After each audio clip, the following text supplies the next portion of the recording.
Semangat pagi, selamat datang di channel Vitamin Jiwa, suplemen untuk pikiran dan hati yang akan menjadikan kita manusia Indonesia yang lebih baik lagi. Tentunya bersama dengan saya Jimbo yang hari ini akan membawakan sebuah topik yang sangat relevan untuk kita semua, yaitu The Building Blocks for Impactful Working from Home, atau pilar pondasi yang akan membangun produktivitas yang maksimal selama bekerja di rumah. Ya, tolong dong. Ambilin barang nih. Aku lagi recording. Aku lagi cuci piring. I need your help. Aduh, ya. Aduh. Nah, Bapak Ibu, kembali lagi bersama dengan saya Jimbo. Dan tenang, saat ini saya sudah berpakaian secara keseluruhan untuk pekerjaan. Nah, Bapak Ibu, inilah realita daripada working from home, WFH, atau bekerja dari rumah. Kalau bicara tentang realita lebih lanjut, ada sebuah publikasi dari Inventure Knowledge dengan judul Consumer Behavior in New Normal After COVID-19. Di dalam publikasi itu ada sebuah survei yang dilakukan untuk orang-orang yang sudah menjalankan WFH. 73% daripada responden mengatakan bahwa mereka merasa lebih efisien dengan WFH atau bekerja dari rumah. Dan kemudian ada 68% yang malah merasa bahwa jam kerja mereka itu lebih panjang bekerja di rumah WFH dibandingkan dengan bekerja di kantor. Dan beberapa persen dari orang ini sebenarnya beririsan dengan mengatakan bahwa mereka merasa lebih efisien. Nah, ini adalah hal yang sangat serius yang perlu kita perhatikan Bapak Ibu. Karena kalau kita merasa jam kerja lebih panjang dan kita lakukan secara konsisten, ini adalah cikal bakal kita akan merasa burnout atau kelelahan secara fisik maupun jiwa. Dan ini yang bahaya, yang akan mengganggu produktivitas di jangka panjang. Dan yang menarik, dari survei yang sama juga dikatakan bahwa ada 25% responden yang mengatakan bahwa WFH, bekerja dari rumah, akan mengganggu kehidupan pribadi mereka. Dan ternyata Bapak Ibu, realita ini sebenarnya juga sudah diprediksi atau sudah dipikirkan, dicetuskan oleh Dr. Stephen Covey. Dr. Stephen Covey mengatakan bahwa yang namanya tantangan manusia modern adalah menemukan keseimbangan antara kehidupan pribadi dan pekerjaan, work-life balance. Dan ini adalah Bapak Ibu adalah hal yang harus sangat kita perhatikan dan harus kita siasati dengan baik, khususnya dalam pandemi ini ketika kita melakukan WFH atau working from home. Nah, Bapak Ibu, video hari ini, edisi kali ini kita akan bicara tentang 3 pilar pondasi, 3 building blocks untuk bisa mendapatkan impactful working from home. Dan 3 pondasi ini adalah rutinitas yang harus kita bangun secara konsisten.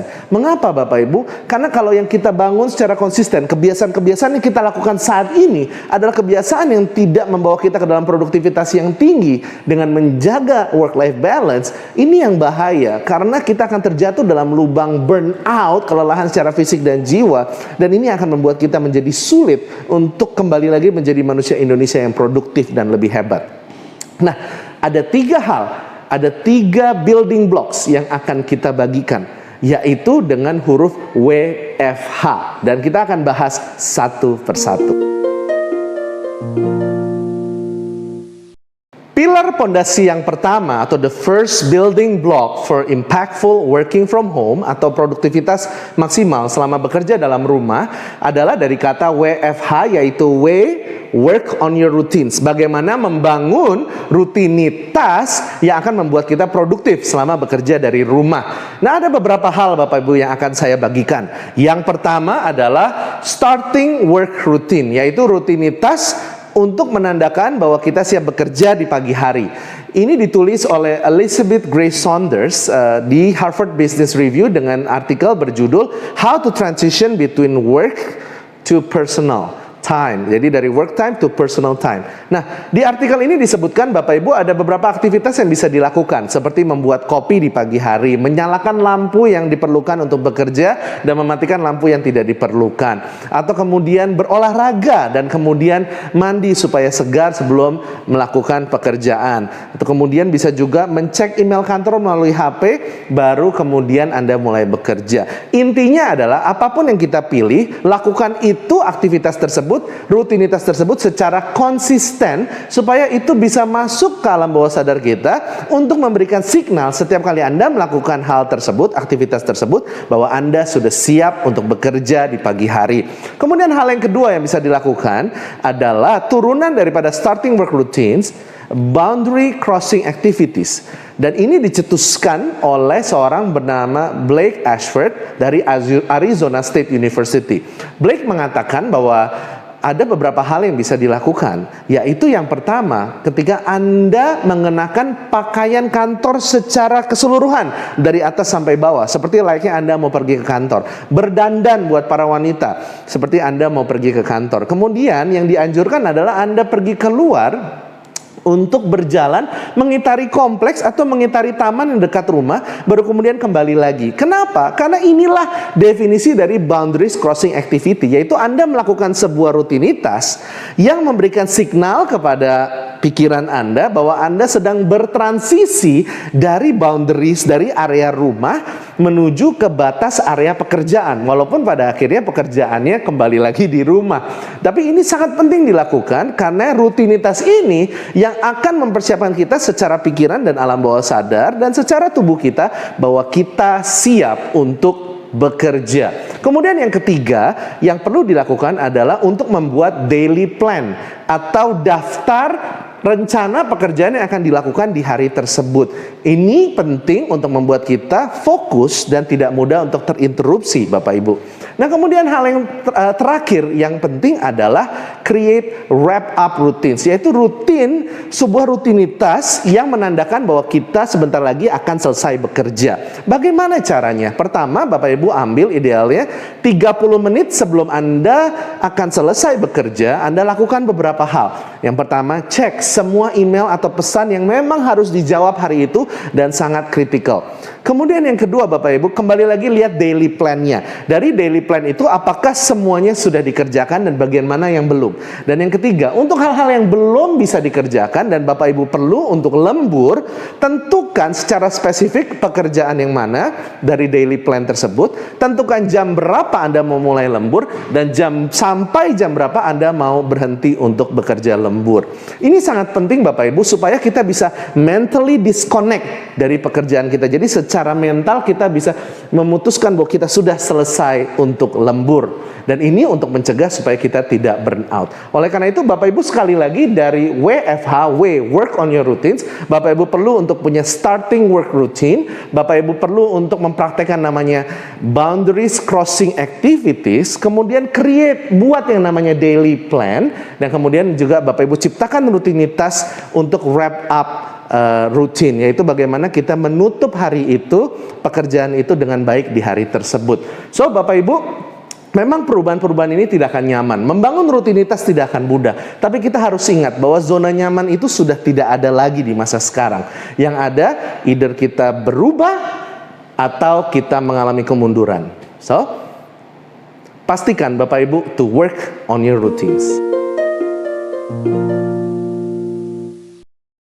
Untuk pilar pondasi yang kedua, the second building block from creating an impactful working from home, untuk bekerja secara produktif dan maksimal dari rumah adalah huruf daripada F dari WFH, yaitu to be fully present. Bapak Ibu, saya akan coba kasih ilustrasi. Pernahkah Bapak Ibu merasa ketika tubuh Bapak Ibu atau badan Bapak Ibu ada di pekerjaan tetapi pikirannya di rumah? Atau ketika Bapak Ibu badan atau tubuhnya ada di rumah, pikirannya ada di pekerjaan atau di kantor. Nah, inilah Bapak Ibu yang sering terjadi bahkan sebelum kita working from home, sebelum adanya pandemi.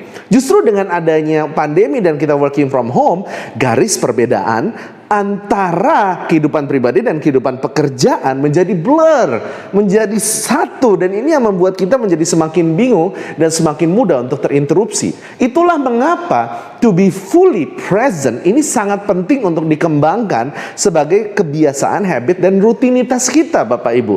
To be fully present by definition, secara definisi adalah untuk hadir secara keseluruhan 100% terhadap apapun yang dikerjakan. Jadi kalau Bapak Ibu sedang melakukan pekerjaan, sedang WFH, working from home, Bapak Ibu 100% atensi dan fokusnya ada di pekerjaan. Ketika Bapak Ibu sedang beristirahat atau menghabiskan waktu dengan keluarga, 100% atensi dan fokusnya untuk keluarga atau untuk beristirahat. Itulah definisi dari fully present. Nah, pertanyaannya adalah bagaimana caranya? Jadi ada 3 hal yang bisa dilakukan Bapak Ibu to be fully present. Yang pertama, kalau Bapak Ibu ingat di poin kita W, yaitu work on your routine, ada satu yang membuat the daily plan, yaitu daftar pekerjaan yang harus kita selesaikan di hari tersebut. Nah, poin yang pertama daripada to be fully present adalah prioritize the daily plan. Bagaimana memprioritaskan daftar pekerjaan yang harus dikerjakan di hari tersebut. Bapak Ibu, yang bisa dilakukan adalah membuat ranking atau peringkat terhadap pekerjaan yang harus dilakukan di hari tersebut untuk memprioritasinya.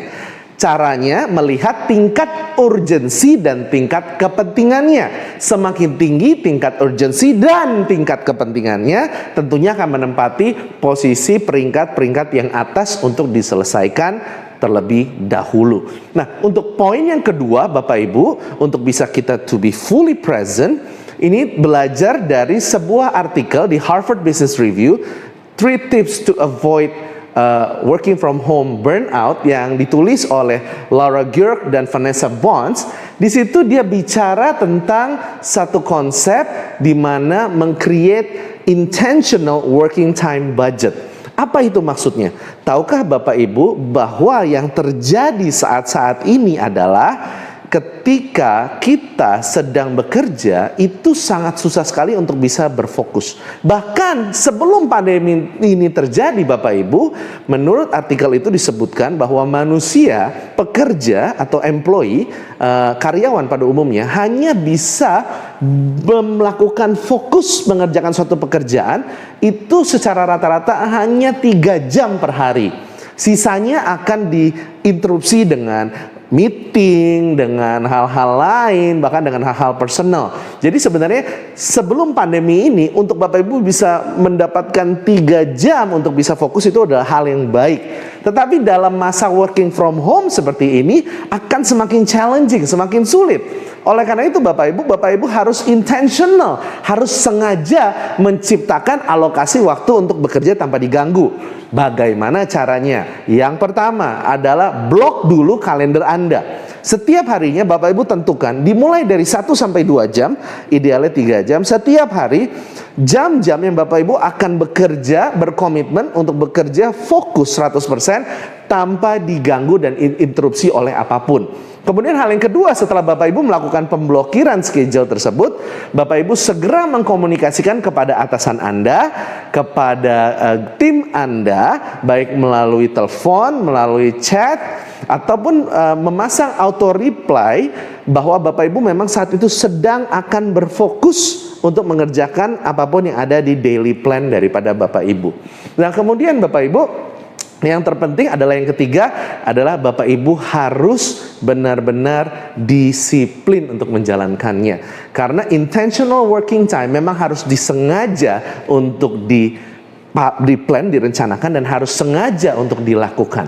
Nah, kemudian hal yang ketiga Bapak Ibu dari to be fully present adalah stay away from non-office related atau non-work related. Maksudnya apa? Bapak Ibu, kita sangat gampang atau mudah sekali tergoda untuk mungkin awalnya kita tidak berniat, tetapi ketika kita terinterupsi oleh hal-hal yang tidak berbau pekerjaan, oleh keluarga, oleh sosial media, kita menjadi gampang untuk kehilangan fokus. Nah, ini Bapak Ibu harus schedulekan, harus taruh dalam sebuah planning waktunya. Jadi sebagai contoh, Bapak Ibu bisa Oke, saya akan bales semua chat message pribadi saya atau semua sosial media saya akan lakukan di setiap jam 10 pagi atau di jam 3 sore ketika istirahat ngopi atau break time.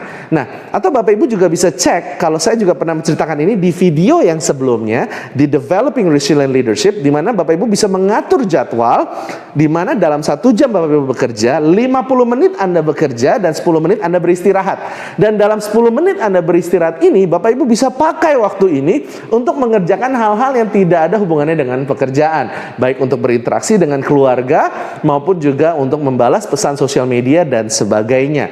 Jadi Bapak Ibu, ada 3 hal yang bisa dilakukan to be fully present. Jadi yang pertama, seperti yang saya sudah sebutkan, adalah prioritize the daily plan. Prioritaskan hal-hal yang Bapak Ibu yang kerjakan di hari tersebut. Kemudian Bapak Ibu create intentional working time budget, di mana Bapak Ibu benar-benar memblokir waktu 1-2 jam tanpa diganggu sama sekali untuk bisa fokus, dan kalau bisa ideal 3 jam akan lebih baik. Dan kemudian yang terakhir adalah stay away from non-office or non-work related inquiries. Jadi benar-benar disiplin Bapak Ibu untuk benar-benar fokus pada pekerjaan dan tidak terinterupsi pada hal-hal yang di luar pekerjaan. Nah, tentunya untuk to be fully present, Bapak Ibu harus ingat satu hal, bahwa time is not money. Waktu itu bukanlah uang, but time is life. Waktu adalah kehidupan itu sendiri. Kalau hilang uang, Bapak Ibu, kita bisa cari. Tapi kalau hilang waktu, itu tidak bisa cari. Karena waktu adalah kehidupan itu sendiri. So, be fully present apapun yang kita kerjakan pada saat itu. Pilar pondasi yang ketiga atau the third building block from impactful working from home adalah huruf H dari WFH, yaitu having fun. Bapak Ibu, having fun ini atau bersenang-senang sangat penting untuk direncanakan. Jadi bukan hanya kita bicara perencanaan mengenai pekerjaan, tetapi juga untuk bersenang-senang harus direncanakan. Mengapa? Karena ternyata Bapak Ibu, ketika kita benar-benar merencanakan cara untuk bersenang-senang, ini akan menurunkan level stres kita, membuat kita menjadi lebih seimbang secara work-life balance, dan ini yang membuat kita terhindar dari burnout atau kelelahan secara fisik dan jiwa. Nah, ada banyak hal yang bisa dilakukan Bapak Ibu untuk kita bisa have fun. Tetapi secara garis besar ada 2. Yang pertama secara offline dan yang kedua secara online. Secara offline Bapak Ibu untuk bersenang-senang, have fun dengan diri sendiri, dengan pasangan maupun keluarga, ada banyak cara. Salah satunya TikTok Challenge. Nah, ini lagi menjamur Bapak Ibu. Kemudian kedua, Bapak Ibu juga bisa membuat peta harta karun, terutama dengan anak-anak Anda yang mungkin masih kecil atau yang mulai beranjak dewasa, dengan menyembunyikan hadiah ataupun barang-barang di sekitar rumah. Kemudian Bapak Ibu membuat clue atau membuat petunjuk yang disesuaikan dengan pelajaran yang sedang mereka pelajari untuk diaplikasikan. Kemudian yang ketiga, Bapak Ibu juga bisa masak bareng atau buat kue bareng. Intinya ada banyak hal Bapak Ibu, tinggal lakukan pencarian di search engine ataupun di sosial media untuk memberikan ide-ide. Kemudian secara online Bapak Ibu untuk have fun ya, bisa ngopi bareng dengan kolega, bisa hangout bareng dengan keluarga besar. Bapak Ibu sudah merencanakan bermain musik kolaborasi bareng secara virtual. Dan sekarang berolahraga bareng secara virtual, misalkan aerobik secara virtual bersama-sama. Tentunya Bapak Ibu, ini adalah hal-hal yang sangat-sangat direkomendasikan, terutama untuk olahraga secara virtual, karena akan melepaskan hormon endorfin yang membuat kita menjadi lebih bahagia dan menurunkan level stres sehingga kita tidak burn out. Nah, Bapak Ibu, kalau saya boleh simpulkan, ada 3 hal untuk bisa memaksimalkan produktivitas kita selama working from home, dan ini adalah pondasi daripada rutinitas yang harus dibangun. Yang pertama adalah work on your routine, on your working routines, yaitu rutinitas untuk pekerjaan-pekerjaan kantor. Nah, kemudian yang kedua adalah be fully present, benar-benar nyata, kehadiran 100% secara atensi dan fokus untuk apapun yang kita kerjakan. Dan yang ketiga Bapak Ibu adalah to have fun, dan tentunya ini harus direncanakan. Oh, yes, Eden. Jadi mau main enggak? Dedi sekarang masih kerja sampai 15 menit lagi. Nanti ada istirahat 10 menit. Dedi bakal main sama Eden pas istirahat 10 menit ya. Oke. Nah, Bapak Ibu, this is the new normal. Ini adalah normal yang baru, yang memang sudah seharusnya yang kita lakukan. Jangan pernah kita terjebak dengan pemikiran, Kapan kita bisa kembali lagi normal yang dulu? Itu tidak akan terjadi Bapak Ibu.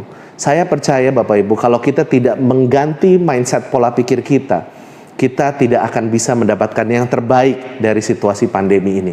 Oleh karena itu Bapak Ibu, jadilah transformasikan diri kita menjadi manusia Indonesia yang lebih baik lagi. Sampai jumpa di episode yang selanjutnya.